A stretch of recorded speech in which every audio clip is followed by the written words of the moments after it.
Hi guys, माझ्या या happy life चॅनलमध्ये तुमचे खूप खूप मनापासून स्वागत। आज आपण पाहणार आहोत हॉटेल सारखी ढाबा स्टाईल चमचमीत लसूण पालक बनवण्याची सोपी पद्धत। झणझणीत आणि पौष्टिक लसूणी पालक ही अतिशय चवदार रेसिपी आहे। यासाठी लागणारे साहित्य म्हणजे पालक 1 ते 2 जुड्या स्वच्छ धुवून उकडून केलेली पेस्ट, लसूण 10 ते 12 पाकळ्या बारीक चिरलेला, कांदा 1 बारीक चिरलेला, 1 टोमॅटो बारीक चिरलेला, हिरव्या मिरच्या 2 ते 3 बारीक चिरलेल्या, जिरे 1 छोटा चमचा, लाल सुक्या मिरच्या 2, हळद पाव चमचा, बेसन 1 ते 2 चमचे ग्रेव्हीला घट्टपणा येण्यासाठी, तेल किंवा तूप 2 ते 3 चमचे, चवीनुसार मीठ। कृती पाहूया। एका पातेल्यात पाणी उकळवून घ्या, त्यात स्वच्छ धुतलेला पालक 2 ते 3 मिनिटे उकळून घ्या। पालक बाहेर काढून थंड पाण्यात टाका।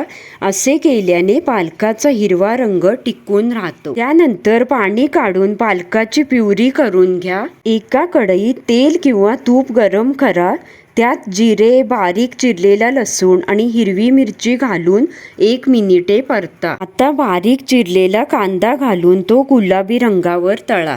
यानंतर बेसन घालून 2 मिनिटे भाजून घ्या।